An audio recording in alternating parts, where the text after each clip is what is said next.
The Bembine Table of Isis, a manuscript by Thomas Taylor, contains the following remarkable paragraph. Plato was initiated into the greater mysteries at the age of 49. The initiation took place in one of the subterranean halls of the Great Pyramid in Egypt. The Isiac table formed the altar before which the divine Plato stood and received that which was always his, but which the ceremony of the mysteries enkindled and brought from its dormant state. With this ascent, after 3 days in the great hall, he was received by the Hierophant of the pyramid. The Hierophant was seen only by those who had passed the 3 days, the 3 degrees, the 3 dimensions, and given verbally the highest esoteric teachings, each accompanied with its appropriate symbol. After a further 3 months' sojourn in the halls of the pyramid, the initiate Plato was sent out into the world to do the work of the great order, as Pythagoras and Orpheus had been before him. Before the sacking of Rome in 1527, there is no historical mention of the Mensa Isiaca, tablet of Isis. At that time, the tablet came into the possession of a certain locksmith or ironworker who sold it at an exorbitant price to Cardinal Bembo, a celebrated antiquary, historiographer of the Republic of Venice, and afterwards librarian of St. Mark's. After his death in 1547, the Isiac tablet was acquired by the House of Mantua, in whose museum it remained until 1630, when troops of Ferdinand II captured the city of Mantua. Several early writers on the subject have assumed that the tablet was demolished by the ignorant soldiery for the silver it contained. The assumption, however, was erroneous. The tablet fell into the hands of Cardinal Pava, who presented it to the Duke of Savoy, who in turn presented it to the King of Sardinia. When the French conquered Italy in 1797, the tablet was carried to Paris. In 1809, Alexandre Lenoir, writing of the Mensa Isiaca, said it was on exhibition at the Bibliothèque Nationale. Upon the establishment of peace between the two countries, it was returned to Italy. In his Guide to Northern Italy, Karl Baedeker describes the Mensa Isiaca as being in the center of Gallery 2 in the Museum of Antiquities at Turin. A faithful reproduction of the original tablet was made in 1559 by the celebrated Aeneas Vicus of Parma, and a copy of the engraving was given by the Chancellor of the Duke of Bavaria to the Museum of Hieroglyphics. Athanasius Kircher describes the tablet as 5 palms long and 4 wide. Wynne Westcott says it measures 50 by 30 inches. It was made of bronze and decorated with encaustic or smalt enamel and silver inlay. Fosbroke adds, the figures are cut very shallow, and the contour of most of them is encircled by threads of silver. The bases upon which the figures were seated or reclined and left blank in the prints were of silver and are torn away. See Encyclopedia of Antiquities.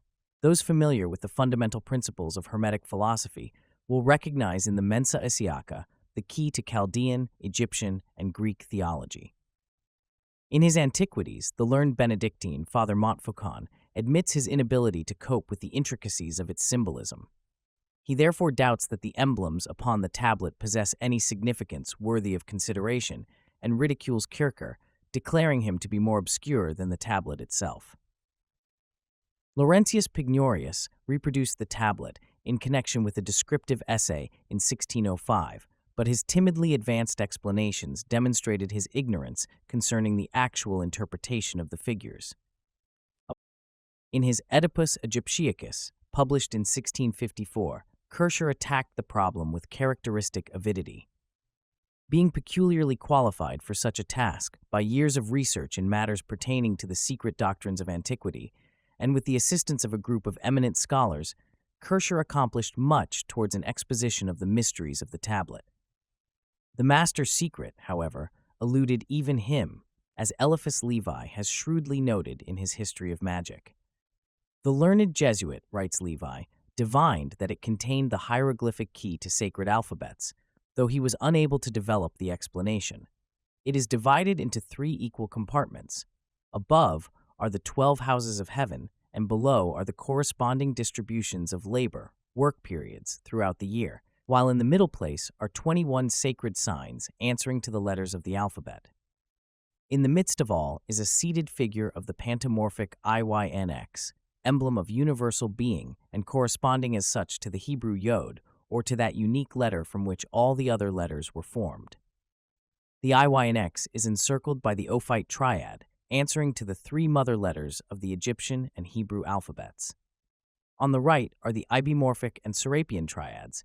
On the left are those of Nephthys and Hecate, representing active and passive, fixed and volatile, fructifying fire and generating water. Each pair of triads in conjunction with the center produces a septenary, and a septenary is contained in the center. The three septenaries furnish the absolute number of the three worlds, as well as the complete number of primitive letters to which a complementary sign is added, like 0 to the 9 numerals. Levi's hint may be construed to mean that the 21 figures in the center section of the table represent the 21 major trumps of the tarot cards.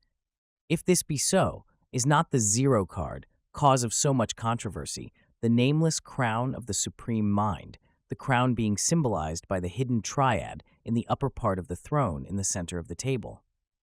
Might not the first emanation of this supreme mind be well symbolized by a juggler or magician with the symbols of the four lower worlds spread out on a table before him? The rod, the sword, the cup, and the coin? Thus considered, the 0 card belongs nowhere among the others, but is in fact the fourth dimensional point from which they all emanated, and consequently is broken up into the 21 cards, letters, which, when gathered together, produce the 0. The cipher appearing upon this card would substantiate this interpretation, for the cipher, or circle, is emblematic of the superior sphere from which issue the lower worlds, powers, and letters. Westcott carefully collected the all too meager theories advanced by various authorities, and in 1887 published his now extremely rare volume, which contains the only detailed description of the Isiac tablet published in English since Humphreys translated Montfaucon's worthless description in 1721. After explaining his reticence to reveal that which Levi evidently felt was better left concealed, Westcott sums up his interpretation of the tablet as follows.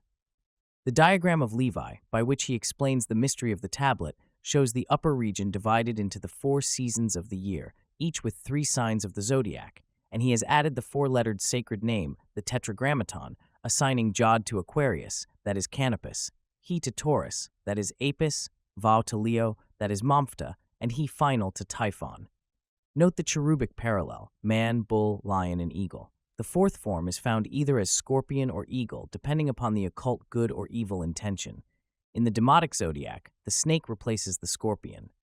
The lower region he ascribes to the 12 simple Hebrew letters, associating them with the 4 quarters of the horizon. Compare the Sefer Yerzira, Cap V, Sequart 1. The central region he ascribes to the solar powers and the planetary. In the middle we see above, the sun, marked Ops, and below it is a Solomon's seal, above a cross, a double triangle hexapla, 1 light and 1 dark triangle superposed, the whole forming a sort of complex symbol of Venus. To the Ibimorphos he gives the 3 dark planets, Venus, Mercury, and Mars, placed around a dark triangle erect, denoting fire. To the Nephthyian triad he gives 3 light planets, Saturn, Luna, and Jupiter, around a light inverted triangle, which denotes water.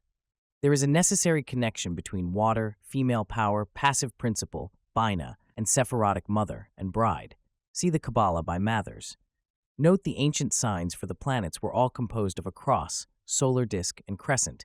Venus is a cross below a sun disk, Mercury, a disk. With a crescent above and cross below, Saturn is a cross whose lowest point touches the apex of the crescent. Jupiter is a crescent whose lowest point touches the left-hand end of a cross. All these are deep mysteries. Note that Levi in his original plate transposed Serapis and Hecate, but not the Apis Noir and Apis Blanc, perhaps because of the head of Bez being associated by him with Hecate. Note that having referred the 12 simple letters to the lower, the 7 double must correspond to the central region of the planets, and then the great triad A. MS, the mother letters representing air, water, and fire, remain to be pictured. Around S, the central inks, or Yod, by the Ophionian triad, the 2 serpents, and the Leonine sphinx. Levi's word, OPS in the center, is the Latin ops, terra, genius of the earth, and the Greek ops, Rhea, or Kubal, Cybele, often drawn as a goddess seated in a chariot drawn by lions. She is crowned with turrets and holds a key. See the Isiac tablet. The essay published in French by Alexandre Lenoir in 1809, while curious and original, contains little real information on the tablet, which the author seeks to prove was an Egyptian calendar or astrological chart. As both Montfaucon and Lenoir, in fact all writers on the subject since 1651, either have based their work upon that of Kircher or have been influenced considerably by him, a careful translation has been made of the latter's original article, 80 pages of 17th century Latin. The double-page plate at the beginning of this chapter is a faithful reproduction made by Kircher from the engraving in the Museum of Hieroglyphics. The small letters and numbers used to designate the figures were added by him to clarify his commentary and will be used for the same purpose in this work. Like nearly all religious and philosophical antiquities, the Bembine table of Isis has been the subject of much controversy. In a footnote, A.E. Waite, unable to differentiate between the true and the purported nature or origin of the tablet, echoes the sentiments of J.G. Wilkinson, another eminent exotericist. The original table is exceedingly late and is roughly termed a forgery. On the other hand, Eduard Winkelmann, a man of profound learning, defends the genuineness and antiquity of the tablet. A sincere consideration of the Mensa Isiaca discloses one fact of paramount importance, that although whoever fashioned the table was not necessarily an Egyptian, he was an initiate of the highest order, conversant with the most arcane tenets of Hermetic esotericism. Symbolism of the Bembine table. The following necessarily brief elucidation of the Bembine table is based upon a digest of the writings of Kircher, supplemented by other information gleaned by the present author from the mystical writings of the Chaldeans, Hebrews, Egyptians, and Greeks. The temples of the Egyptians were so designed that the arrangement of chambers, decorations, and utensils was all of symbolic significance, as shown by the hieroglyphics that covered them. Beside the altar, which usually was in the center of each room, was the cistern of Nile water, which flowed in and out through unseen pipes. Here also were images of the gods in concatenated series, accompanied by magical inscriptions. In these temples, by use of symbols and hieroglyphics, neophytes were instructed in the secrets of the sacerdotal caste. The tablet of Isis was originally a table or altar, and its emblems were part of the mysteries explained by priests. Tables were dedicated to the various gods and goddesses. In this case, Isis was so honored. The substances from which the tables were made differed according to the relative dignities of the deities. The tables consecrated to Jupiter and Apollo were of gold, those to Diana, Venus, and Juno were of silver, those to the other superior gods of marble, those to the lesser divinities of wood. Tables were also made of metals corresponding to the planets governed by the various celestials. As food for the body is spread on a banquet table, so on these sacred altars were spread the symbols which, when understood, feed the invisible nature of man. In his introduction to the table, Kircher summarizes its symbolism thus. It teaches, in the first place, the whole constitution of the threefold world, archetypal, intellectual, and sensible. The supreme divinity is shown moving from the center to the circumference of a universe made up of both sensible and inanimate things, all of which are animated and agitated by the one supreme power which they call the Father Mind and represented by a threefold symbol. Here also are shown three triads from the Supreme One, each manifesting one attribute of the first Trimurti. These triads are called the foundation or the base of all things. In the table is also set forth the arrangement and distribution of those divine creatures that aid the Father Mind in the control of the universe. Here, in the upper panel, are to be seen the governors of the worlds, each with its fiery, ethereal, and material insignia. Here also, in the lower panel, are the fathers of fountains, whose duty it is to care for and preserve the principles of all things and sustain the inviolable laws of nature. Here are the gods of the spheres, and also those who wander from place to place, laboring with all substances and forms, zonia and azonia, grouped together as figures of both sexes, with their faces turned to their superior deity. The Mensa Isiaca, which is divided horizontally into three chambers or panels, may represent the ground plan of the chambers in which the Isiac mysteries were given.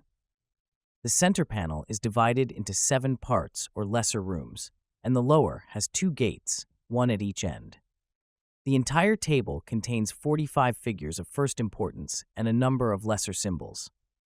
The 45 main figures are grouped into 15 triads, of which 4 are in the upper panel, 7 in the central, and 4 in the lower. According to both Kircher and Levi, the triads are divided in the following manner. In the upper section, 1 Peace V Mendesian triad, 2 XZ Aemonian triad, 3 BCD Momphtean triad, 4 FG Omphthean triad. In the center section, 1 GIK Essiac triad, 2 LN Hecatine triad, 3 OQR Ebomorphous triad, 4 SW Ophionic triad, 5 XYZ Nephtheian triad, 6 Z The Serapean triad, 7 Ga the Not Shown Et Osirian triad.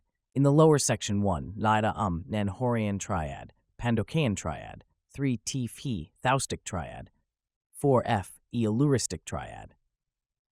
Of these 15 triads, Kircher writes, the figures differ from each other in 8 highly important respects, i.e. according to form, position, gesture, act, raiment, headdress, staff, and lastly, according to the hieroglyphics placed around them, whether these be flowers, shrubs, small letters, or animals.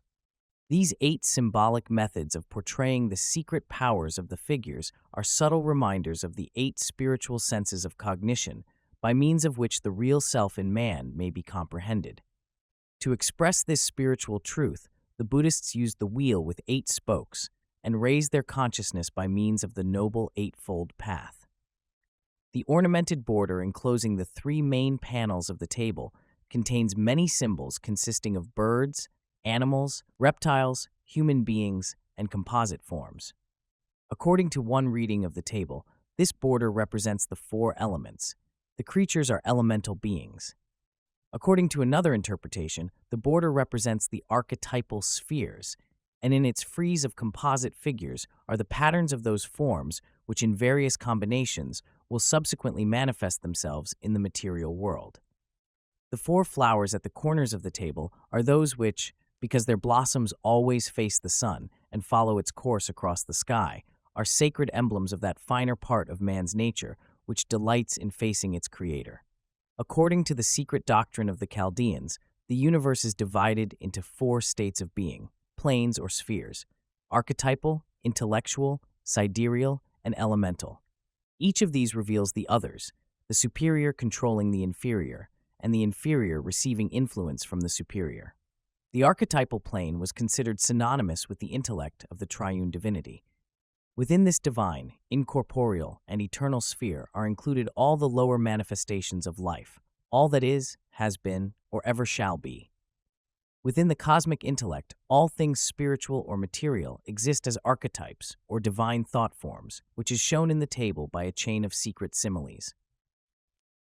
In the middle region of the table appears the all-form containing personified spiritual essence, the source and substance of all things. From this proceed the lower worlds as 9 emanations in groups of 3, the Ophionic, Ibomorphous, and Nephtheian triads. Consider in this connection the analogy of the Kabbalistic Sephiroth, or the 9 spheres issuing from Kether, the crown.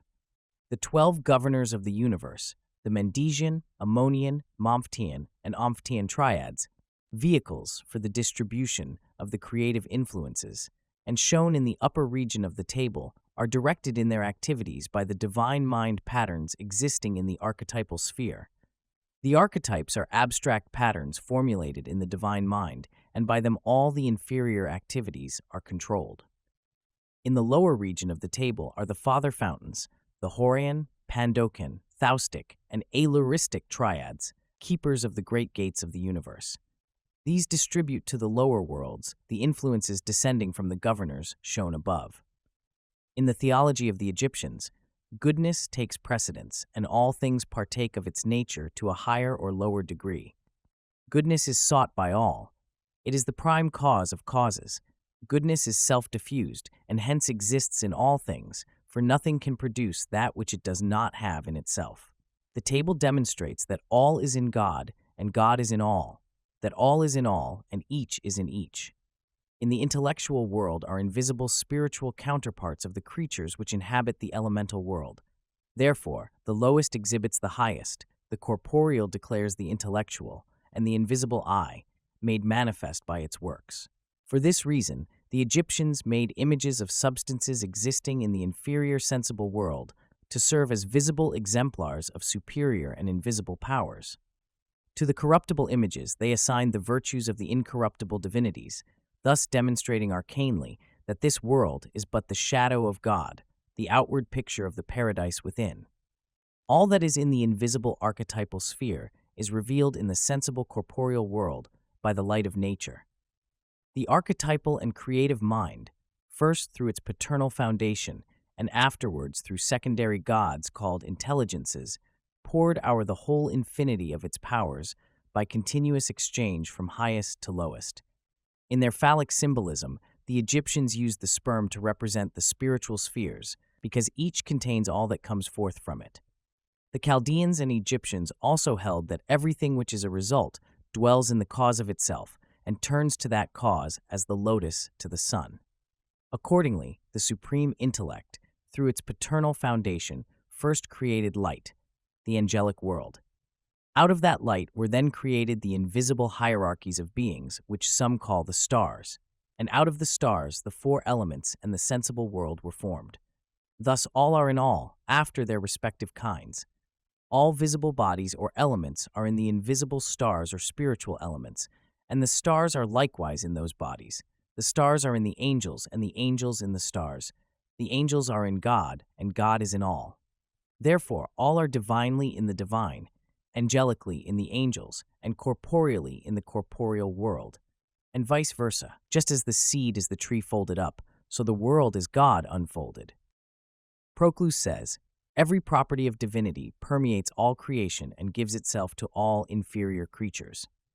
One of the manifestations of the supreme mind is the power of reproduction according to species, which it confers upon every creature of which it is the divine part. Thus souls, heavens, elements, animals, plants, and stones generate themselves each according to its pattern, but all are dependent upon the one fertilizing principle existing in the supreme mind. The fecundative power, though of itself a unit, manifests differently through the various substances, for in the mineral it contributes to material existence, in the plant it manifests as vitality, and in the animal as sensibility. It imparts motion to the heavenly bodies, thought to the souls of men, intellectuality to the angels, and superessentiality to God. Thus it is seen that all forms are of one substance and all life of one force, and these are coexistent in the nature of the Supreme One. This doctrine was first expounded by Plato. His disciple, Aristotle, set it forth in these words: "We say that this sensible world is an image of another. Therefore, since this world is vivid or alive, how much more, then, that other must live? Yonder, therefore, above the stellar virtues, stand other heavens to be attained, like the heavens of this world. Beyond them, because they are of a higher kind, brighter and vaster, nor are they distant from each other like this one, for they are incorporeal. Yonder, too, exists an earth, not of inanimate matter, but vivid with animal life and all natural terrestrial phenomena like this one, but of other kinds and perfections. There are plants also, and gardens, and flowing water. There are aquatic animals, but of nobler species. Yonder is air and life appropriate to it, all immortal. And although the life there is analogous to ours, yet it is nobler, seeing that it is intellectual, perpetual, and unalterable. For if anyone should object and ask, how in the world above do the plants, etc., above mentioned find footing, we should answer that they do not have objective existence, for they were produced by the primal author in an absolute condition and without exteriorization. They are, therefore, in the same case as intellect and soul. They suffer no defect, such as waste and corruption, since the beings yonder are full of energy, strength, and joy, as living in a life sublime, and being the issue of one fount and of one quality, compounded of all like sweet savors, delicate perfumes, harmonious color and sound, and other perfections. Nor do they move violently about, nor intermix nor corrupt each other, but each perfectly preserves its own essential character, and they are simple and do not multiply as corporeal beings do. In the midst of the table is a great covered throne with a seated female figure representing Isis, but here called the pantomorphic IYNX. G.R.S. Mead defines the IYNX as a transmitting intelligence. Others have declared it to be a symbol of universal being. Over the head of the goddess, the throne is surmounted by a triple crown, and beneath her feet is the house of material substance. The threefold crown is here symbolic of the triune divinity, called by the Egyptians the Supreme Mind, and described in the Sefer HaZohar as being hidden and unrevealed. According to the Hebrew system of Kabbalism, the tree of the Sephiroth was divided into two parts, the upper invisible and the lower visible. The upper consisted of 3 parts and the lower of 7. The 3 uncognizable Sephiroth were called Kether, the crown, Chokmah, wisdom, and Bina, understanding. These are too abstract to permit of comprehension, whereas the lower 7 spheres that came forth from them were within the grasp of human consciousness. The central panel contains 7 triads of figures. These represent the lower Sephiroth, all emanating from the concealed threefold crown over the throne. Kircher writes, "The throne denotes the diffusion of the triform supreme mind along the universal paths of the 3 worlds. Out of these 3 intangible spheres emerges the sensible universe, which Plutarch calls the House of Horns, and the Egyptians, the Great Gate of the Gods. The top of the throne is in the midst of diffused serpent-shaped flames, indicating that the supreme mind is filled with light and life, eternal and incorruptible, removed from all material contact. How the supreme mind communicated his fire to all creatures is clearly set forth in the symbolism of the table. The divine fire is communicated sea to lower spheres through the universal power of nature, personified by the world virgin, Isis, here denominated the IYNX, or the polymorphous, all-containing universal idea. The word idea is here used in its Platonic sense. Plato believed that there are eternal forms of all possible things which exist without matter, and to these eternal and immaterial forms he gave the name of ideas. In the Platonic sense, ideas were the patterns according to which the deity fashioned the phenomenal or ectopal world. Sir W. Hamilton. Kircher describes the 21 figures in the central panel thus: 7 principal triads, corresponding to 7 superior worlds, are shown in the central section of the table. They all originate from the fiery, invisible archetype, the triple crown of the throne. The first, the Ophionic or Wex triad, VSW, corresponds to the vital and fiery world and is the first intellectual world, called by the ancients the Ethereum. Zoroaster says of it, "Oh, what rigorous rulers this world has." The second, or Ibimorphous triad, OQR, corresponds to the second intellectual or ethereal world and is concerned with the principle of humidity. The third, or Nephtian triad, XYZ, corresponds to the third intellectual and ethereal world and is concerned with fecundity. These are the 3 triads of the ethereal worlds, which correspond to the Father Foundation.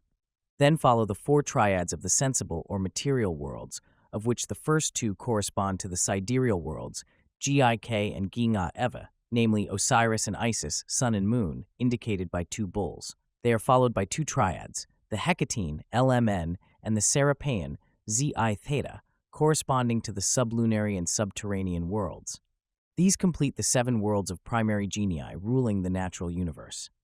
Psellus quotes Zoroaster. The Egyptians and the Chaldeans taught that there were 7 corporeal worlds ruled by the intellectual powers. The first is of pure fire, the second, third, and fourth ethereal, the 5th, 6th, and 7th material, the 7th being the one called terrestrial and hater of light, and is located under the moon, comprising within itself the matter called fundus, or foundation. These 7, plus the one invisible crown, constitute the 8 worlds. Plato writes that it is needful for the philosopher to know how the 7 circles beneath the first one are arranged according to the Egyptians.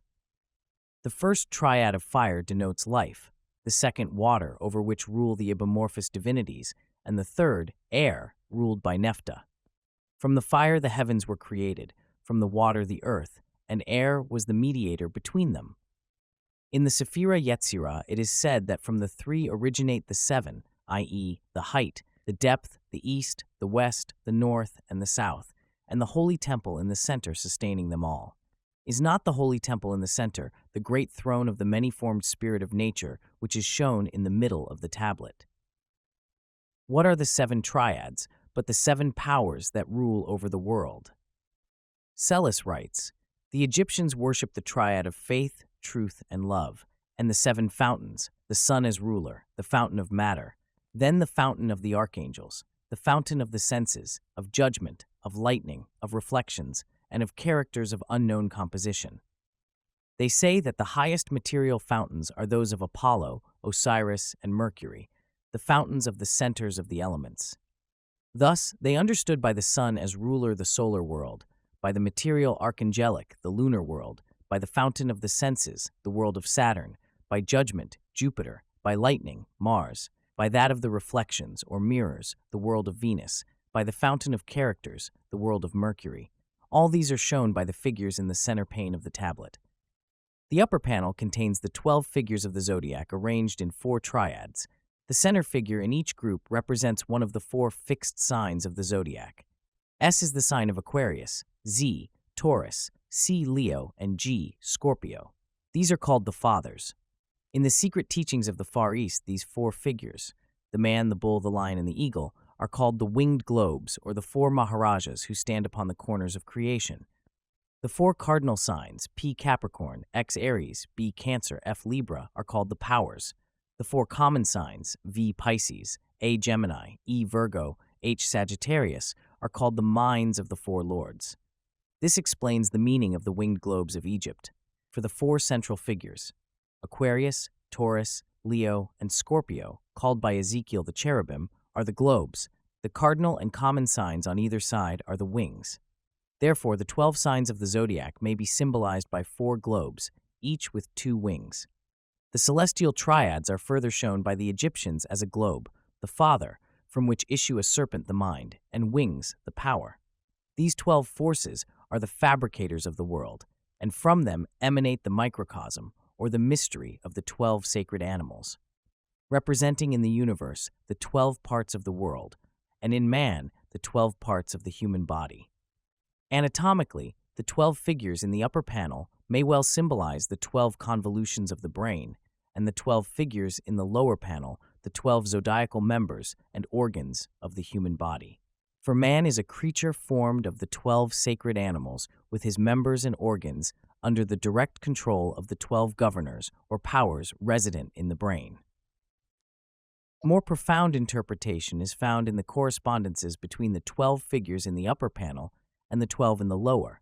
This furnishes a key to one of the most arcane of ancient secrets, the relationship existing between the 2 great zodiacs, the fixed and the movable.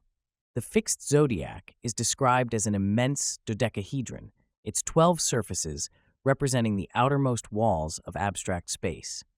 From each surface of this dodecahedron, a great spiritual power, radiating inward, becomes embodied as one of the hierarchies of the movable zodiac, which is a band of circumambulating so-called fixed stars. Within this movable zodiac are posited the various planetary and elemental bodies. The relation of these 2 zodiacs to the subzodiacal spheres has a correlation in the respiratory system of the human body. The great fixed zodiac may be said to represent the atmosphere, the movable zodiac the lungs, and the subzodiacal worlds the body. The spiritual atmosphere containing the vivifying energies of the 12 divine powers of the great fixed zodiac is inhaled by the cosmic lungs, the movable zodiac, and distributed by them through the constitution of the 12 holy animals, which are the parts and members of the material universe. The functional cycle is completed when the poisonous effluvia of the lower worlds collected by the movable zodiac are exhaled into the great fixed zodiac. They are to be purified by being passed through the divine natures of its 12 eternal hierarchies. The table as a whole is susceptible of many interpretations. If the border of the table with its hieroglyphic figures be accepted as the spiritual source, then the throne in the center represents the physical body within which human nature is enthroned. From this point of view, the entire table becomes emblematic of the auric bodies of man, with the border as the outer extremity or shell of the auric egg. If the throne be accepted as the symbol of the spiritual sphere, the border typifies the elements, and the various panels surrounding the central one become emblematic of the worlds or planes emanating from the one divine source.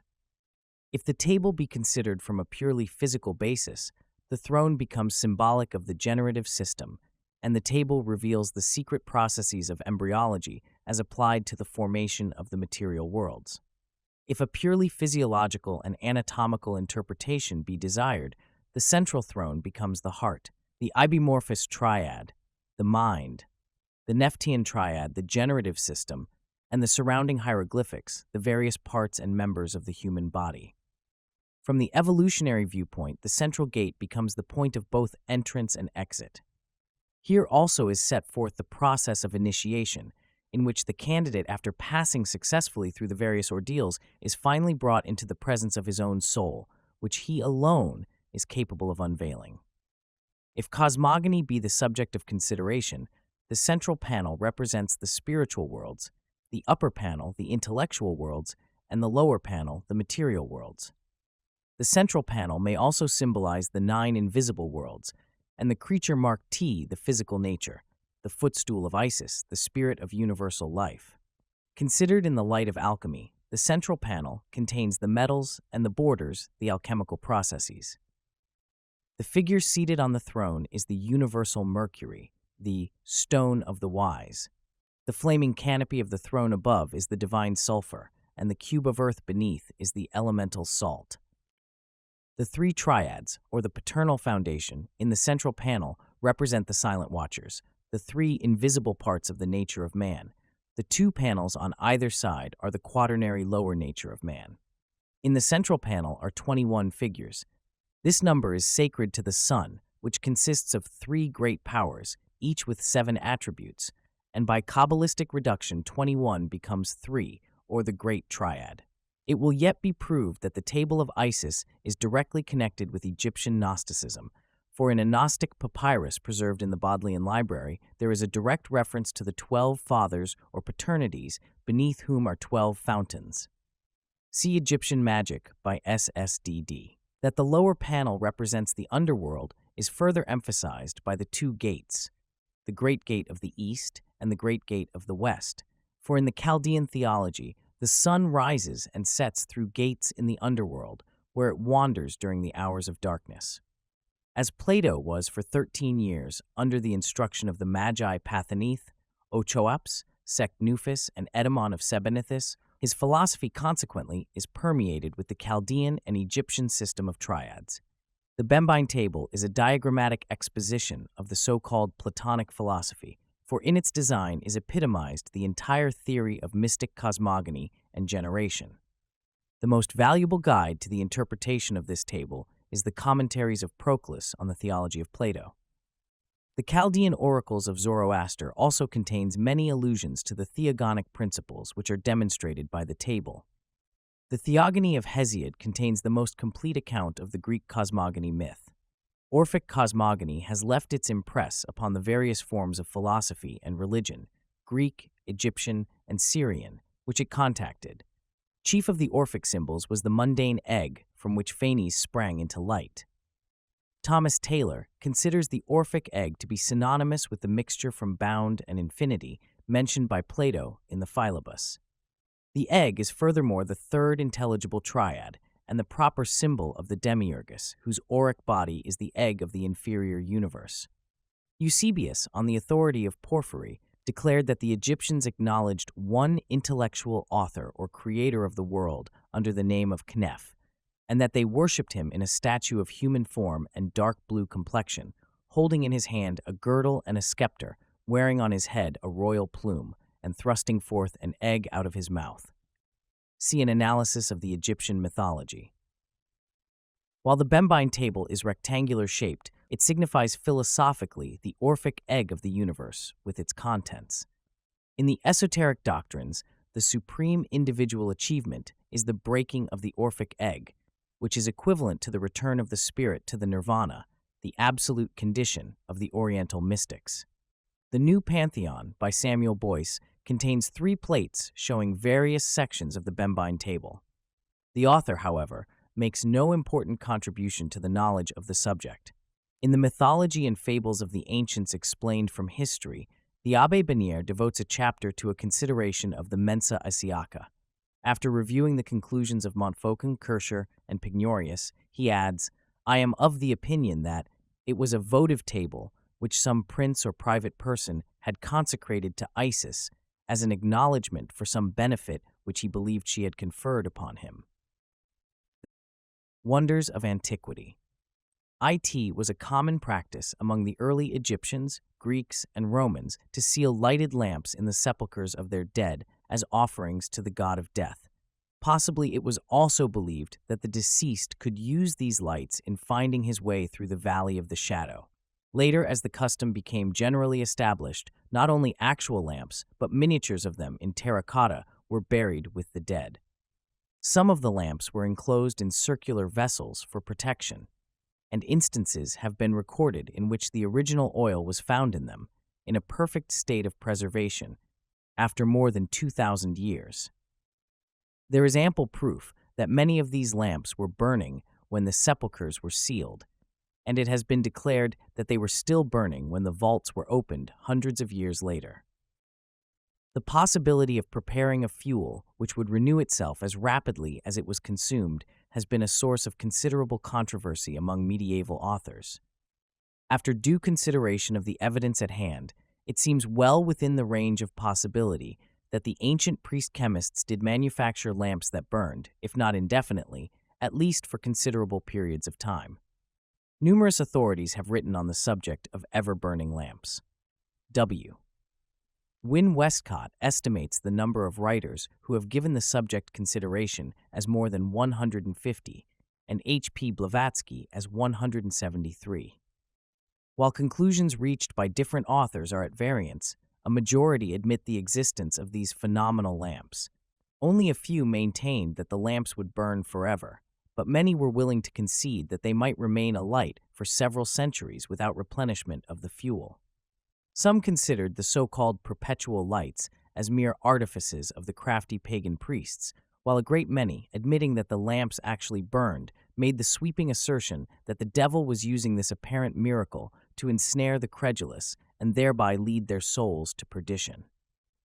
On this subject, the learned Jesuit, Athanasius Kircher, usually dependable, exhibits a striking inconsistency. In his Oedipus Egypticus, he writes, "Not a few of these ever-burning lamps have been found to be the devices of devils, and I take it that all the lamps found in the tombs of the Gentiles dedicated to the worship of certain gods were of this kind, not because they burned, or have been reported to burn, with a perpetual flame, but because probably the devil set them there, maliciously intending thereby to obtain fresh credence for a false worship."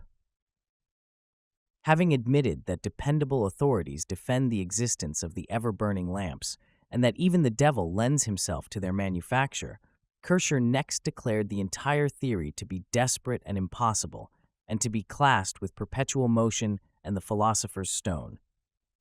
Having already solved the problem to his satisfaction once, Kircher solves it again, but differently, in the following words. In Egypt, there are rich deposits of asphalt and petroleum. What did these clever fellows, the priests, do then, but connect an oil deposit by a secret duct with one or more lamps, provided with wicks of asbestos? How could such lamps help burning perpetually? In my opinion, this is the solution of the riddle of the supernatural everlastingness of these ancient lamps. Montfaucon, in his Antiquities, agrees in the main with the later deductions of Kircher, believing the fabled perpetual lamps of the temples to be cunning mechanical contrivances. He further adds that the belief that lamps burned indefinitely in tombs was the result of the noteworthy fact that in some cases fumes resembling smoke poured forth from the entrances of newly opened vaults. Parties going in later and discovering lamps scattered about the floor assumed that they were the source of the fumes. There are several interesting stories concerning the discoveries of ever-burning lamps in various parts of the world. In a tomb on the Appian Way, which was opened during the papacy of Paul III, was found a burning lamp which had remained alight in a hermetically sealed vault for nearly 1,600 years. According to an account written by a contemporary, a body, that of a young and beautiful girl with long golden hair, was found floating in an unknown transparent liquid, and as well preserved as though death had occurred but a few hours before. About the interior of the vault were a number of significant objects, which included several lamps, one of them alight. Those entering the sepulchre declared that the draft caused by the opening of the door blew out the light, and the lamp could not be relighted. Kircher reproduces an epitaph, Tulioli Filiae Meae, supposedly found in the tomb, but which Montfaucon declares never existed, the latter adding that, although conclusive evidence was not found, The body was generally believed to be that of Tulliola, the daughter of Cicero. Ever-burning lamps have been discovered in all parts of the world. Not only the Mediterranean countries, but also India, Tibet, China, and South America have contributed records of lights which burned continuously without fuel. The examples which follow were selected at random from the imposing list of perpetual lamps found in different ages. Plutarch wrote of a lamp that burned over the door of a temple to Jupiter Ammon. The priests declared that it had remained alight for centuries without fuel. St. Augustine described a perpetual lamp guarded in a temple in Egypt sacred to Venus, which neither wind nor water could extinguish. He believed it to be the work of the devil. An ever-burning lamp was found at Edessa or Antioch during the reign of the Emperor Justinian. It was in a niche over the city gate, elaborately enclosed to protect it from the elements. The date upon it proved that the lamp had been burning for more than 500 years. It was destroyed by soldiers. During the early Middle Ages, a lamp was found in England, which had burned since the 3rd century after Christ. The monument containing it was believed to be the tomb of the father of Constantine the Great. The Lantern of Pallas was discovered near Rome in AD 1401. It was found in the sepulchre of Pallas, son of Evander, immortalized by Virgil in his Aeneid. The lamp was placed at the head of the body and had burned with a steady glow for more than 2,000 years. In AD 1550, on the island of Nasus, in the Bay of Naples, a magnificent marble vault was opened, in which was found a lamp still alight, which had been placed there before the beginning of the Christian era. Pausanias described a beautiful golden lamp in the Temple of Minerva, which burned steadily for a year without refueling or having the wick trimmed. The ceremony of filling the lamp took place annually, and time was measured by the ceremony. According to the Fama Fraternitatis, the crypt of Christian Rosenkreutz, when opened 120 years after his death, was found to be brilliantly illuminated by a perpetual lamp suspended from the ceiling. Numa Pompilius, king of Rome and magician of considerable power, caused a perpetual light to burn in the dome of a temple he had created in honor of an elemental being. In England, a curious tomb was found containing an automaton which moved when certain stones in the floor of the vault were stepped upon by an intruder. At that time, the Rosicrucian controversy was at its height, so it was decided that the tomb was that of a Rosicrucian initiate. A countryman, discovering the tomb and entering, found the interior brilliantly lighted by a lamp hanging from the ceiling. As he walked, his weight depressed some of the floor stones. At once, a seated figure in heavy armor began to move. Mechanically, it rose to its feet and struck the lamp with an iron baton, completely destroying it, and thus effectually preventing the discovery of the secret substance which maintained the flame. How long the lamp had burned is unknown, but certainly it had been for a considerable number of years. It is related that among the tombs near Memphis and in the Brahmin temples of India, lights have been found in sealed chambers and vessels, but sudden exposure to the air has extinguished them and caused their fuel to evaporate. It is now believed that the wicks of these perpetual lamps were made of braided or woven asbestos, called by the alchemists salamander's wool, and that the fuel was one of the products of alchemical research. Kircher attempted to extract oil from asbestos, being convinced that as the substance itself was indestructible by fire, an oil extracted from it would supply the lamp with a fuel likewise indestructible. After spending 2 years in fruitless experimental work, he concluded that the task was impossible of accomplishment. Several formulae for the making of the fuel for the lamps have been preserved.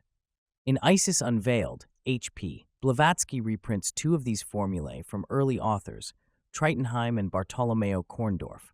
One will suffice to give a general understanding of the process. Sulfur, alum ust. Sublime them into flowers to eye, of which add of crystalline Venetian borax, powdered J. Upon these effuse high rectified spirit of wine and digest it, then abstract it and pour on fresh. Repeat this so often till the sulfur melts like wax without any smoke, upon a hot plate of brass. This is for the pabulum, but the wick is to be prepared after this manner. Gather the threads or thrums of the lapis asbestos to the thickness of your middle and the length of your little finger. Then put them into a Venetian glass, and covering them over with the aforesaid depurated sulfur or aliment, set the glass in sand for the space of 24 hours, so hot that the sulfur may bubble all the while. The wick being thus besmeared and anointed is to be put into a glass like a scallop shell, in such manner that some part of it may lie above the mass of prepared sulfur.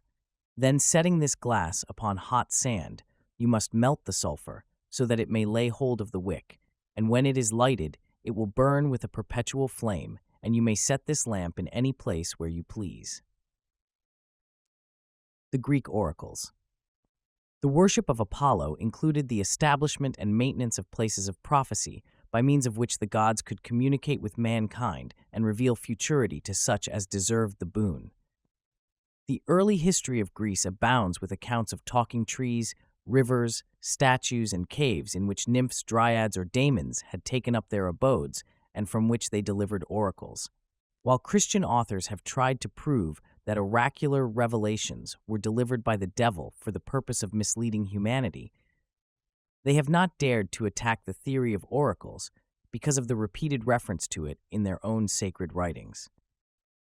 If the onyx stones on the shoulders of Israel's high priest made known by their flashings the will of Jehovah, then a black dove, temporarily endowed with the faculty of speech, could indeed pronounce oracles in the temple of Jupiter Ammon. If the witch of Endor could invoke the shade of Samuel, who in turn gave prophecies to Saul, could not a priestess of Apollo call up the specter of her liege to foretell the destiny of Greece? The most famous oracles of antiquity were those of Delphi, Dodona, Trophonius, and Latona, of which the talking oak trees of Dodona were the oldest. Though it is impossible to trace back to the genesis of the theory of oracular prophecy, it is known that many of the caves and fissures set aside by the Greeks as oracles were sacred long before the rise of Greek culture. The oracle of Apollo at Delphi remains one of the unsolved mysteries of the ancients. Alexander Wilder derives the name Delphi from Delphos, the womb. This name was chosen by the Greeks because of the shape of the cavern and the vent leading into the depths of the earth. The original name of the oracle was Pytho, so called because its chambers had been the abode of the great serpent Python, a fearsome creature that had crept out of the slime left by the receding flood that had destroyed all human beings except Deucalion and Pyrrha. Apollo, climbing the side of Mount Parnassus, slew the serpent after a prolonged combat and threw the body down the fissure of the oracle. From that time, the sun god, surnamed the Pythian Apollo, gave oracles from the vent. With Dionysus, he shared the honor of being the patron god of Delphi. After being vanquished by Apollo, the spirit of Python remained at Delphi as the representative of his conqueror, and it was with the aid of his effluvium that the priestess was able to become en rapport with the god. The fumes rising from the fissure of the oracle were supposed to come from the decaying body of Python. The name Pythoness, or Pythia, given to the female hierophant of the oracle, means literally one who has been thrown into a religious frenzy by inhaling fumes rising from decomposing matter. It is of further interest to note that the Greeks believed the oracle of Delphi to be the umbilicus of the earth, thus proving that they considered the planet an immense human being. The connection between the principle of oracular revelation and the occult significance of the navel is an important secret belonging to the ancient mysteries. The oracle, however, is much older than the foregoing account indicates. A story of this kind was probably invented by the priests to explain the phenomena to those inquisitive persons whom they did not consider worthy of enlightenment regarding the true esoteric nature of the oracle. Some believe that the Delphic fissure was discovered by a Hyperborean priest, but as far back as recorded history goes, the cave was sacred, and persons came from all parts of Greece and the surrounding countries to question the daemon who dwelt in its chimney-like vent. Priests and priestesses guarded it closely and served the spirit who dwelt therein and who enlightened humanity through the gift of prophecy. The story of the original discovery of the oracle is somewhat as follows. Shepherds tending their flocks on the side of Mount Parnassus were amazed at the peculiar antics of goats that wandered close to a great chasm on its southwestern spur. The animals jumped about as though trying to dance, and emitted strange cries unlike anything before heard. At last, one of the shepherds, curious to learn the cause of the phenomenon, approached the vent from which were rising noxious fumes. Immediately, he was seized with a prophetic ecstasy. He danced with wild abandon, sang, jabbered inarticulate sounds, and foretold future events. Others went close to the fissure with the same result. The fame of the place spread, and many came to learn of the future by inhaling the mephitic fumes, which exhilarated to the verge of delirium. Some of those who came, being unable to control themselves and having temporarily the strength of madmen, tore themselves from those seeking to restrain them, and, jumping into the vent, perished. In order to prevent others from doing likewise, a wall was erected around the fissure, and a prophetess was appointed to act as mediator between the oracle and those who came to question it. According to later authorities, a tripod of gold, ornamented with carvings of Apollo in the form of Python, the great serpent, was placed over the cleft, and on this was arranged a specially prepared seat, so constructed that a person would have difficulty in falling off while under the influence of the oracular fumes. Just before this time, a story had been circulated that the fumes of the oracle arose from the decaying body of Python. It is possible that the oracle revealed its own origin. For many centuries during its early history, virgin maidens were consecrated to the service of the oracle. They were called the Phobides, or Pythia, and constituted that famous order now known as the Pythian priesthood.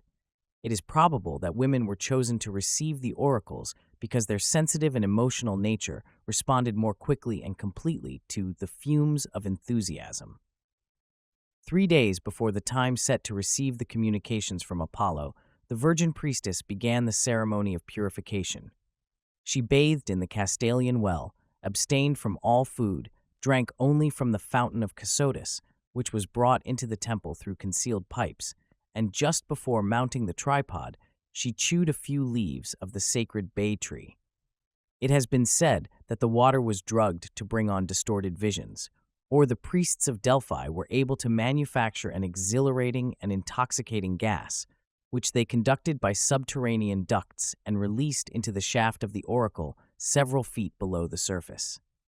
Neither of these theories has been proved, however, nor does either in any way explain the accuracy of the predictions.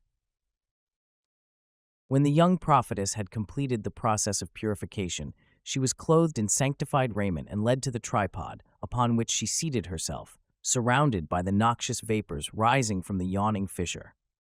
Gradually, as she inhaled the fumes, a change came over her. It was as if a different spirit had entered her body. She struggled, tore her clothing, and uttered inarticulate cries. After a time, her struggles ceased. Upon becoming calm, a great majesty seemed to possess her, and with eyes fixed on space and body rigid, she uttered the prophetic words. The predictions were usually in the form of hexameter verse, but the words were often ambiguous and sometimes unintelligible. Every sound that she made, every motion of her body, was carefully recorded by the 5 hosi, or holy men, who were appointed as scribes to preserve the minutest details of each divination. The hosi were appointed for life and were chosen from the direct descendants of Deucalion. After the oracle was delivered, the Pythia began to struggle again, and the spirit released her. She was then carried or supported to a chamber of rest, where she remained till the nervous ecstasy had passed away. Iamblichus, in his dissertation on the mysteries, describes how the spirit of the oracle, a fiery daemon, even Apollo himself, took control of the Pythoness and manifested through her. But the prophetess in Delphi, whether she gives oracles to mankind through an attenuated and fiery spirit bursting from the mouth of the cavern, or whether being seated in the adytum on a brazen tripod or on a stool with 4 feet, she becomes sacred to the god, whichsoever of these is the case, she entirely gives herself up to a divine spirit and is illuminated with a ray of divine fire. And when, indeed, fire ascending from the mouth of the cavern circularly invests her in collected abundance, she becomes filled from it with a divine splendor. But when she places herself on the seat of the god, she becomes co-adapted to his stable prophetic power, and from both of these preparatory operations, she becomes wholly possessed by the god. And then, indeed, he is present with and illuminates her in a separate manner, and is different from the fire, the spirit, the proper seat, and, in short, from all the visible apparatus of the place, whether physical or sacred. Among the celebrities who visited the oracle of Delphi were the immortal Apollonius of Tyana and his disciple Damis. He made his offerings, and after being crowned with a laurel wreath and given a branch of the same plant to carry in his hand, he passed behind the statue of Apollo, which stood before the entrance to the cave, and descended into the sacred place of the oracle. The priestess was also crowned with laurel, and her head bound with a band of white wool. Apollonius asked the oracle if his name would be remembered by future generations. The Pythoness answered in the affirmative, but declared that it would always be calumniated. Apollonius left the cavern in anger, but time has proved the accuracy of the prediction, for the early church fathers perpetuated the name of Apollonius as the Antichrist. For details of the story, see Histoire de la Magie. The messages given by the virgin prophetess were turned over to the philosophers of the oracle, whose duty it was to interpret and apply them. The communications were then delivered to the poets, who immediately translated them into odes and lyrics, setting forth in exquisite form the statements supposedly made by Apollo and making them available for the populace. Serpents were much in evidence at the oracle of Delphi. The base of the tripod upon which the Pythia sat was formed of the twisted bodies of 3 gigantic snakes. According to some authorities, one of the processes used to produce the prophetic ecstasy was to force the young priestess to gaze into the eyes of a serpent. Fascinated and hypnotized, she then spoke with the voice of the god. Although the early Pythian priestesses were always maidens, some still in their teens, a law was later enacted that only women past 50 years of age should be the mouthpiece of the oracle. These older women dressed as young girls and went through the same ceremonial as the first Pythia. The change was probably the indirect result of a series of assaults made upon the persons of the priestesses by the profane. During the early history of the Delphian oracle, the god spoke only at each 7th birthday of Apollo. As time went on, however, the demand became so great that the Pythia was forced to seat herself upon the tripod every month. The times selected for the consultation and the questions to be asked were determined by lot or by vote of the inhabitants of Delphi. It is generally admitted that the effect of the Delphian oracle upon Greek culture was profoundly constructive. James Gardner sums up its influence in the following words: "Its responses revealed many a tyrant and foretold his fate. Through its means, many an unhappy being was saved from destruction, and many a perplexed mortal guided in the right way. It encouraged useful institutions and promoted the progress of useful discoveries. Its moral influence was on the side of virtue, and its political influence in favor of the advancement of civil liberty." See the Faiths of the World. The oracle of Dodona was presided over by Jupiter, who uttered prophecies through oak trees, birds, and vases of brass. Many writers have noted the similarities between the rituals of Dodona and those of the Druid priests of Britain and Gaul. The famous oracular dove of Dodona, alighting upon the branches of the sacred oaks, not only discoursed at length in the Greek tongue upon philosophy and religion, but also answered the queries of those who came from distant places to consult it. The talking trees stood together, forming a sacred grove.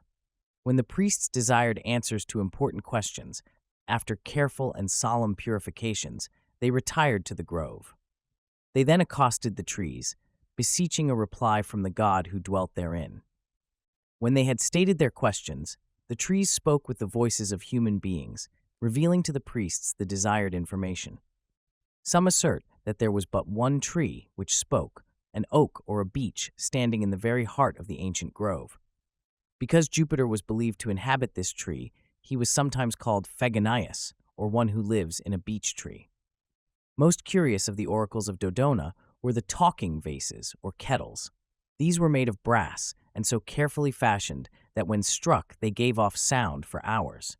Some writers have described a row of these vases and have declared that if one of them was struck, its vibrations would be communicated to all the others, and a terrifying din ensue. Other authors describe a large single vase, standing upon a pillar, near which stood another column, supporting the statue of a child holding a whip. At the end of the whip were a number of swinging cords tipped with small metal balls, and the wind, which blew incessantly through the open building, caused the balls to strike against the vase. The number and intensity of the impacts and the reverberations of the vase were all carefully noted, and the priests delivered their oracles accordingly. When the original priests of Dodona, the Seloi, mysteriously vanished, the oracle was served for many centuries by 3 priestesses who interpreted the vases and at midnight interrogated the sacred trees. The patrons of the oracles were expected to bring offerings and to make contributions. Another remarkable oracle was the Cave of Trophonius, which stood upon the side of a hill with an entrance so small that it seemed impossible for a human being to enter. After the consultant had made his offering at the statue of Trophonius and had donned the sanctified garments, he climbed the hill to the cave, carrying in one hand a cake of honey. Sitting down at the edge of the opening, he lowered his feet into the cavern. Thereupon, his entire body was precipitately drawn into the cave, which was described by those who had entered it as having only the dimensions of a fair-sized oven.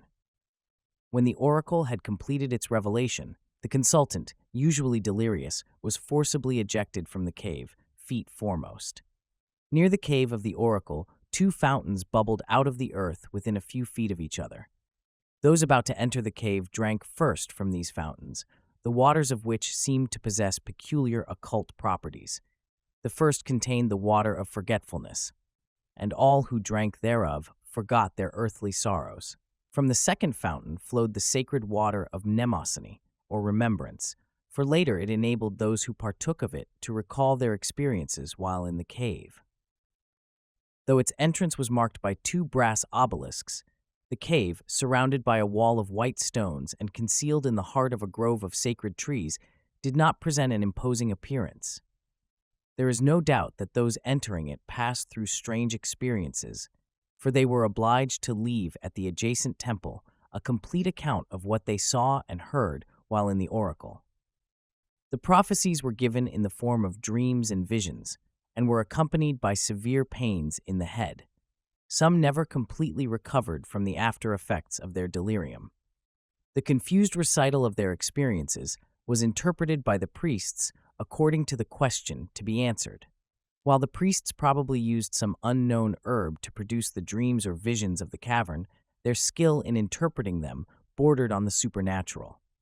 Before consulting the oracle, it was necessary to offer a ram to the daemon of the cave, and the priest decided by hieromancy whether the time chosen was propitious and the sacrifice was satisfactory. The 7 Wonders of the World. Many of the sculptors and architects of the ancient world were initiates of the mysteries, particularly the Eleusinian rites. Since the dawn of time, the truers of stone and the hewers of wood have constituted a divinely overshadowed caste. As civilization spread slowly over the earth, cities were built and deserted. Monuments were erected to heroes at present unknown. Temples were built to gods who lie broken in the dust of the nations they inspired. Research has proved not only that the builders of these cities and monuments and the sculptors who chiseled out the inscrutable faces of the gods were masters of their crafts, but that in the world today there are none to equal them. The profound knowledge of mathematics and astronomy embodied in ancient architecture and the equally profound knowledge of anatomy revealed in Greek statuary prove that the fashioners of both were master minds, deeply cultured in the wisdom which constituted the arcana of the mysteries. Thus was established the Guild of the Builders, progenitors of modern Freemasons. When employed to build palaces, temples, or combs, or to carve statues for the wealthy, those initiated architects and artists concealed in their works the secret doctrine, so that now, long after their bones have returned to dust, the world realizes that those first artisans were indeed duly initiated and worthy to receive the wages of master masons. The 7 Wonders of the World, while apparently designed for divers reasons, were really monuments erected to perpetuate the arcana of the mysteries. They were symbolic structures, placed in peculiar spots, and the real purpose of their erection can be sensed only by the initiated. Eliphas Levi has noted the marked correspondence between these seven wonders and the seven planets. The seven wonders of the world were built by widows' sons in honor of the seven planetary genii. Their secret symbolism is identical with that of the seven seals of Revelation and the seven churches of Asia. 1. The Colossus of Rhodes, a gigantic brass statue about 109 feet in height and requiring over 12 years to build, was the work of an initiated artist, Chares of Lindus. The popular theory, accepted for several hundred years, that the figure stood with 1 foot on each side of the entrance to the harbor of Rhodes and that full-rigged ships passed between its feet, has never been substantiated. Unfortunately, the figure remained standing, but 56 years, being thrown down by an earthquake in 224 BC. The shattered parts of the Colossus lay scattered about the ground for more than 900 years, when they were finally sold to a Jewish merchant who carried the metal away on the backs of 700 camels.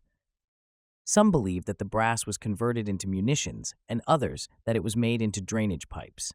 This gigantic gilded figure, with its crown of solar rays and its upraised torch, signified occultly the glorious Son Man of the mysteries, the universal Savior. 2. The architect Ctesiphon, in the 5th century BC, submitted to the Ionian cities a plan for erecting a joint monument to their patron goddess, Diana. The place chosen was Ephesus, a city south of Smyrna. The building was constructed of marble.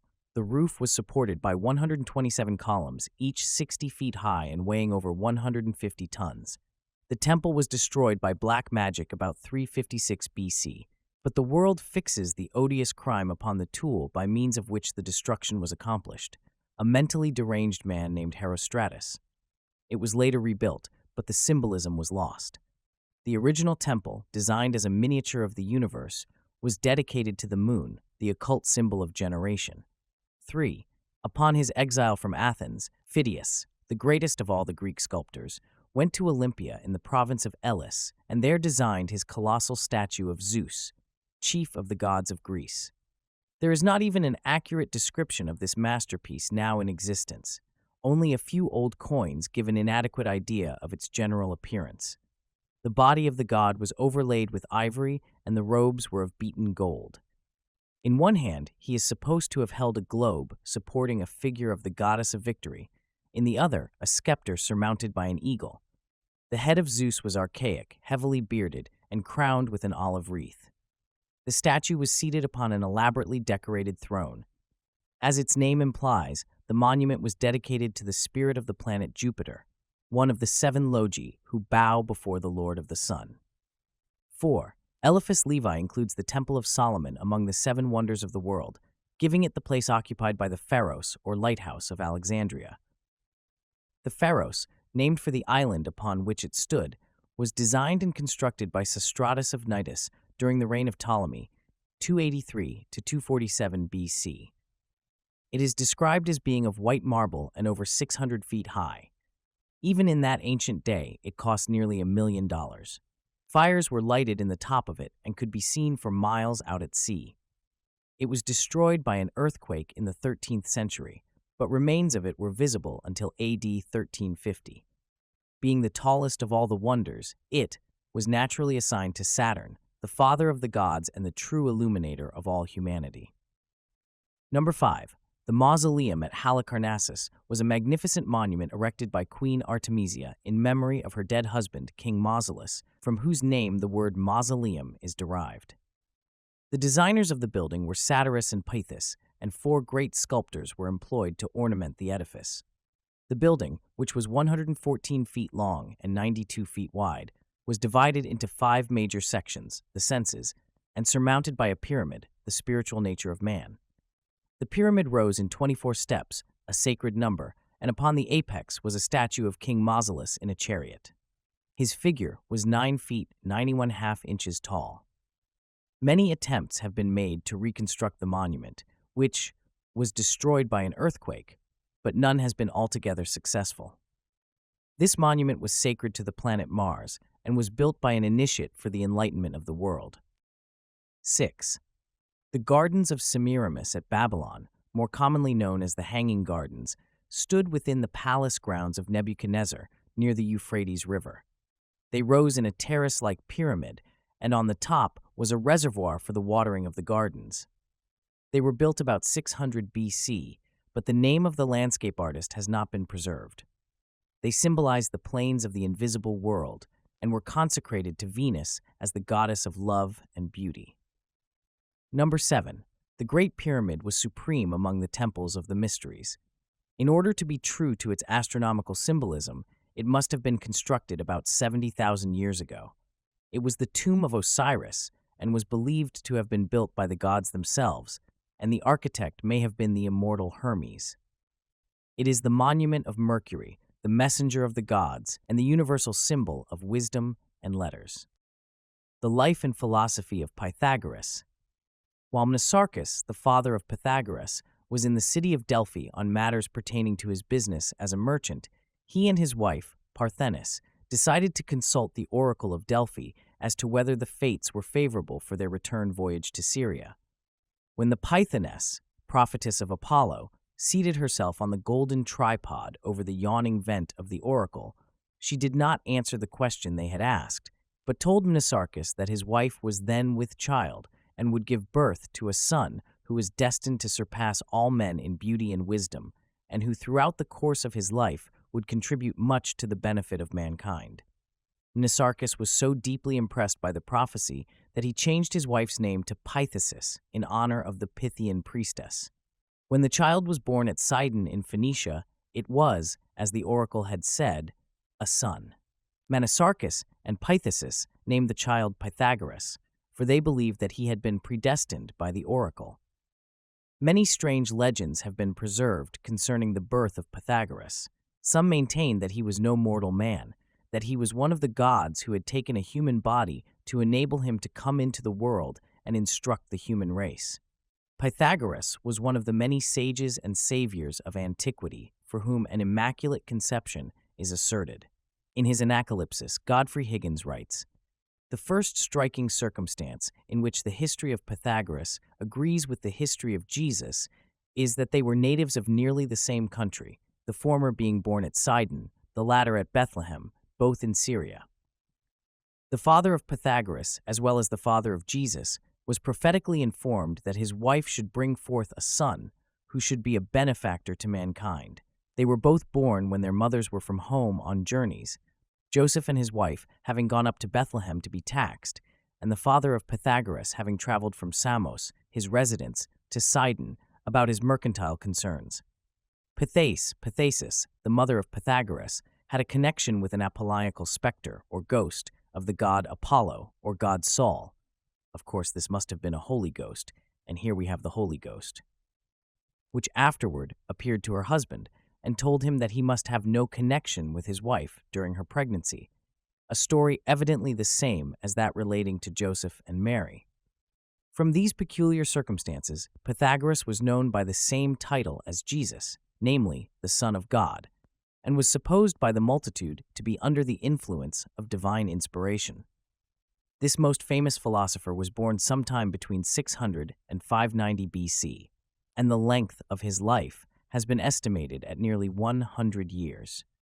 The teachings of Pythagoras indicate that he was thoroughly conversant with the precepts of Oriental and Occidental esotericism. He traveled among the Jews and was instructed by the rabbins concerning the secret traditions of Moses, the lawgiver of Israel. Later, the school of the Essenes was conducted chiefly for the purpose of interpreting the Pythagorean symbols. Pythagoras was initiated into the Egyptian, Babylonian, and Chaldean mysteries. Although it is believed by some that he was a disciple of Zoroaster, it is doubtful whether his instructor of that name was the god-man now revered by the Parsees. While accounts of his travels differ, historians agree that he visited many countries and studied at the feet of many masters. After having acquired all which it was possible for him to learn of the Greek philosophers, and presumably become an initiate in the Eleusinian mysteries, he went to Egypt, and after many rebuffs and refusals, finally succeeded in securing initiation in the mysteries of Isis at the hands of the priests of Thebes. Then this intrepid joiner wended his way into Phoenicia and Syria, where the mysteries of Adonis were conferred upon him, and crossing to the valley of the Euphrates, he tarried long enough to become versed in the secret lore of the Chaldeans, who still dwelt in the vicinity of Babylon. Finally, he made his greatest and most historic venture through Media and Persia into Hindustan, where he remained several years as a pupil and initiate of the learned Brahmins of Elephanta and Ellora. See Ancient Freemasonry by Frank C. Higgins, 32 degrees. The same author adds that the name of Pythagoras is still preserved in the records of the Brahmins as Yavanacharya, the Ionian teacher. Pythagoras was said to have been the first man to call himself a philosopher. In fact, the world is indebted to him for the word philosopher. Before that time, the wise men had called themselves sages, which was interpreted to mean those who know. Pythagoras was more modest. He coined the word philosopher, which he defined as one who is attempting to find out. After returning from his wanderings, Pythagoras established a school, or as it has been sometimes called, a university, at Crotona, a Dorian colony in southern Italy. Upon his arrival at Crotona, he was regarded askance, but after a short time, those holding important positions in the surrounding colonies sought his counsel in matters of great moment. He gathered around him a small group of sincere disciples whom he instructed in the secret wisdom which had been revealed to him, and also in the fundamentals of occult mathematics, music, and astronomy, which he considered to be the triangular foundation of all the arts and sciences. When he was about 60 years old, Pythagoras married one of his disciples, and 7 children resulted from the union. His wife was a remarkably able woman, who not only inspired him during the years of his life, but after his assassination, continued to promulgate his doctrines. As is so often the case with genius, Pythagoras by his outspokenness incurred both political and personal enmity. Among those who came for initiation was one who, because Pythagoras refused to admit him, determined to destroy both the man and his philosophy. By means of false propaganda, this disgruntled one turned the minds of the common people against the philosopher. Without warning, a band of murderers descended upon the little group of buildings where the great teacher and his disciples dwelt, burned the structures, and killed Pythagoras. Accounts of the philosopher's death do not agree. Some say that he was murdered with his disciples, others that, on escaping from Crotona with a small band of followers, he was trapped and burned alive by his enemies in a little house where the band had decided to rest for the night. Another account states that, finding themselves trapped in the burning structure, the disciples threw themselves into the flames, making of their own bodies a bridge over which Pythagoras escaped, only to die of a broken heart a short time afterwards, as the result of grieving over the apparent fruitlessness of his efforts to serve and illuminate mankind. His surviving disciples attempted to perpetuate his doctrines, but they were persecuted on every hand, and very little remains today as a testimonial to the greatness of this philosopher. It is said that the disciples of Pythagoras never addressed him or referred to him by his own name, but always as the master or that man. This may have been because of the fact that the name Pythagoras was believed to consist of a certain number of specially arranged letters with great sacred significance. The Word magazine has printed an article by T.R. Prater showing that Pythagoras initiated his candidates by means of a certain formula concealed within the letters of his own name. This may explain why the word Pythagoras was so highly revered. After the death of Pythagoras, his school gradually disintegrated, but those who had benefited by its teachings revered the memory of the great philosopher, as during his life they had reverenced the man himself. As time went on, Pythagoras came to be regarded as a god rather than a man, and his scattered disciples were bound together by their common admiration for the transcendent genius of their teacher.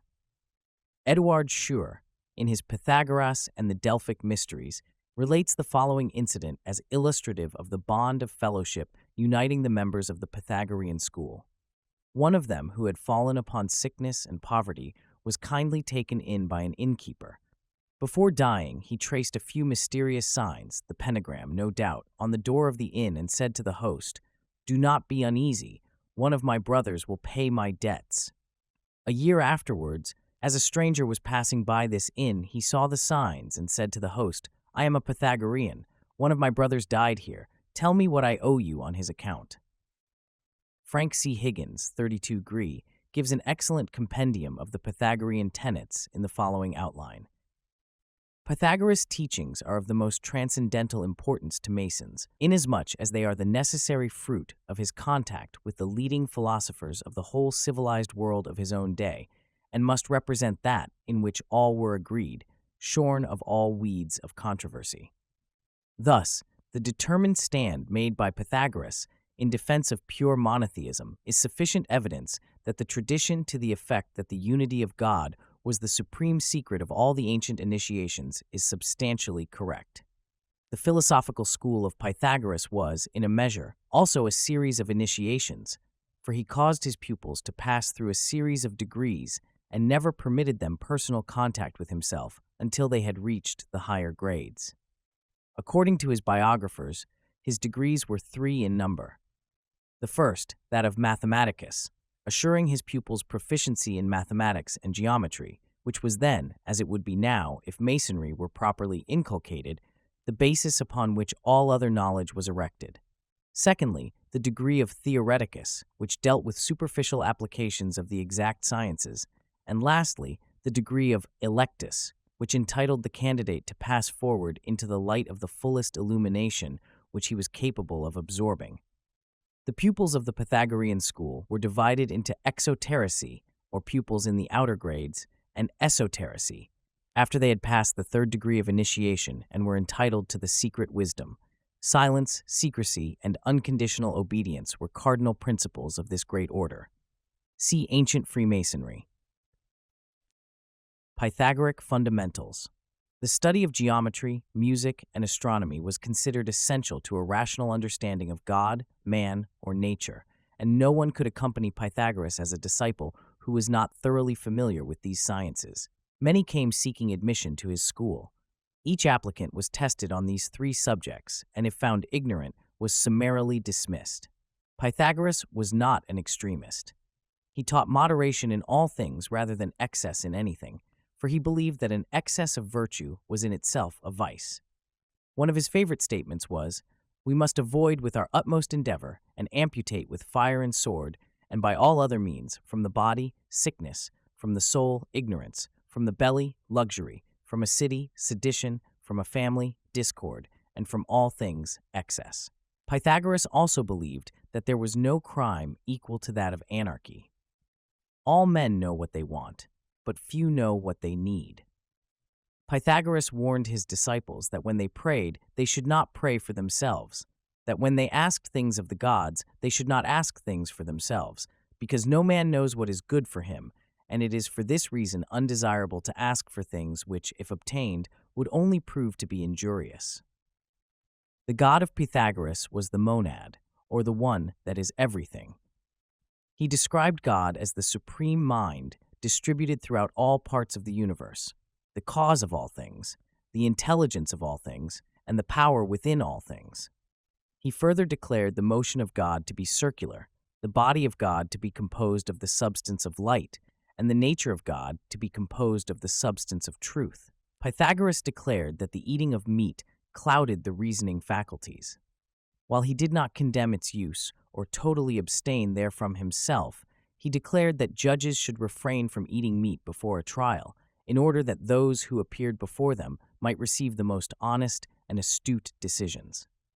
When Pythagoras decided, as he often did, to retire into the temple of God for an extended period of time to meditate and pray, he took with his supply of specially prepared food and drink. The food consisted of equal parts of the seeds of poppy and sesame, the skin of the sea onion from which the juice had been thoroughly extracted, the flower of daffodil, the leaves of mallows, and a paste of barley and peas. These he compounded together with the addition of wild honey. For a beverage, he took the seeds of cucumbers, dried raisins, with seeds removed, the flowers of coriander, the seeds of mallows and purslane, scraped cheese, meal, and cream, mixed together and sweetened with wild honey. Pythagoras claimed that this was the diet of Hercules while wandering in the Libyan desert, and was according to the formula given to that hero by the goddess Ceres herself. The favorite method of healing among the Pythagoreans was by the aid of poultices. These people also knew the magic properties of vast numbers of plants. Pythagoras highly esteemed the medicinal properties of the sea onion, and he is said to have written an entire volume on the subject. Such a work, however, is not known at the present time. Pythagoras discovered that music had great therapeutic power, and he prepared special harmonies for various diseases. He apparently experimented also with color, attaining considerable success. One of his unique curative processes resulted from his discovery of the healing value of certain verses from the Odyssey and the Iliad of Homer. These he caused to be read to persons suffering from certain ailments. He was opposed to surgery in all its forms, and also objected to cauterizing. He would not permit the disfigurement of the human body, for such, in his estimation, was a sacrilege against the dwelling place of the gods. Pythagoras taught that friendship was the truest and nearest perfect of all relationships.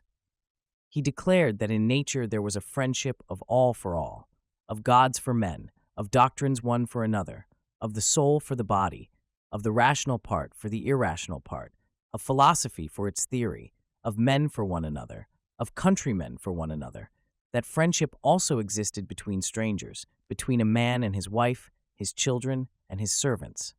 All bonds without friendship were shackles, and there was no virtue in their maintenance. Pythagoras believed that relationships were essentially mental rather than physical, and that a stranger of sympathetic intellect was closer to him than a blood relation whose viewpoint was at variance with his own. Pythagoras defined knowledge as the fruitage of mental accumulation. He believed that it would be obtained in many ways, but principally through observation. Wisdom was the understanding of the source or cause of all things, and this could be secured only by raising the intellect to a point where it intuitively cognized the invisible manifesting outwardly through the visible, and thus became capable of bringing itself en rapport with the spirit of things rather than with their forms. The ultimate source that wisdom could cognize was the monad, the mysterious permanent atom of the Pythagoreans. Pythagoras taught that both man and the universe were made in the image of God, that both being made in the same image, the understanding of one predicated the knowledge of the other. He further taught that there was a constant interplay between the grand man, the universe, and man, the little universe. Pythagoras believed that all the sidereal bodies were alive, and that the forms of the planets and stars were merely bodies encasing souls, minds, and spirits in the same manner that the visible human form is but the encasing vehicle for an invisible spiritual organism, which is in reality the conscious individual. Pythagoras regarded the planets as magnificent deities, worthy of the adoration and respect of man. All these deities, however, he considered subservient to the one first cause within whom they all existed temporarily, as mortality exists in the midst of immortality. The famous Pythagorean signified the power of choice and was used in the mysteries as emblematic of the forking of the ways. The central stem separated into two parts, one branching to the right and the other to the left. The branch to the right was called divine wisdom, and the one to the left, earthly wisdom. Youth, personified by the candidate walking the path of life, symbolized by the central stem of the reaches the point where the path divides.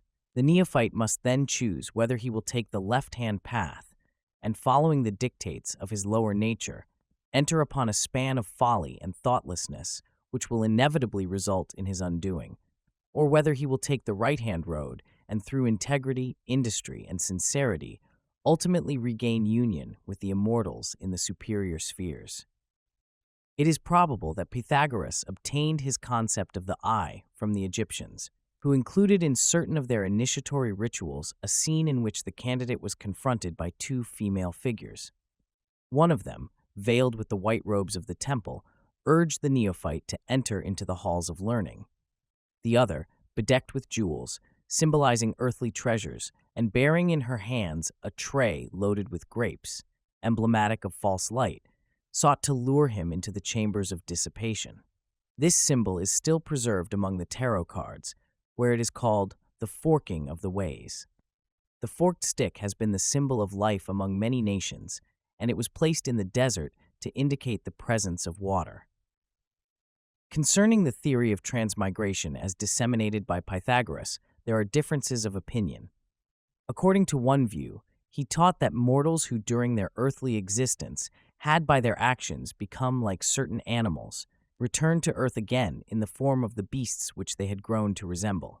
Thus, a timid person would return in the form of a rabbit or a deer, a cruel person in the form of a wolf or other ferocious animal, and a cunning person in the guise of a fox. This concept, however, does not fit into the general Pythagorean scheme, and it is far more likely that it was given in an allegorical rather than a literal sense. It was intended to convey the idea that human beings become bestial when they allow themselves to be dominated by their own lower desires and destructive tendencies. It is probable that the term transmigration is to be understood as what is more commonly called reincarnation, a doctrine which Pythagoras must have contacted directly or indirectly in India and Egypt. The fact that Pythagoras accepted the theory of successive reappearances of the spiritual nature in human form is found in a footnote to Levi's History of Magic. He was an important champion of what used to be called the doctrine of metempsychosis, understood as the soul's transmigration into successive bodies.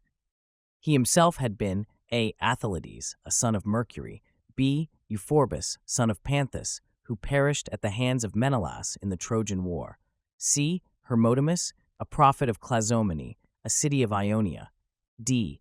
a humble fisherman, and finally E. the philosopher of Samos. Pythagoras also taught that each species of creatures had what he termed a seal given to it by God, and that the physical form of each was the impression of this seal upon the wax of physical substance. Thus each body was stamped with the dignity of its divinely given pattern. Pythagoras believed that ultimately man would reach a state where he would cast off his gross nature and function in a body of spiritualized ether, which would be in juxtaposition to his physical form at all times, and which might be the eighth sphere, or antichthon. From this, he would ascend into the realm of the immortals, where by divine birthright he belonged. Pythagoras taught that everything in nature was divisible into three parts, and that no one could become truly wise who did not view every problem as being diagrammatically triangular. He said, "Establish the triangle and the problem is 2/3 solved." Further, all things consist of three. In conformity with this viewpoint, Pythagoras divided the universe into three parts, which he called the supreme world, the superior world, and the inferior world. The highest, or supreme world, was a subtle, interpenetrative spiritual essence pervading all things, and therefore the true plane of the supreme deity itself, the deity being in every sense omnipresent, omniactive, omnipotent, and omniscient. Both of the lower worlds existed within the nature of this supreme sphere. The superior world was the home of the immortals. It was also the dwelling place of the archetypes, or the seals. Their natures in no manner partook of the material of earthiness, but they, casting their shadows upon the deep, the inferior world, were cognizable only through their shadows. The third, or inferior world, was the home of those creatures who partook of material substance, or were engaged in labor with or upon material substance.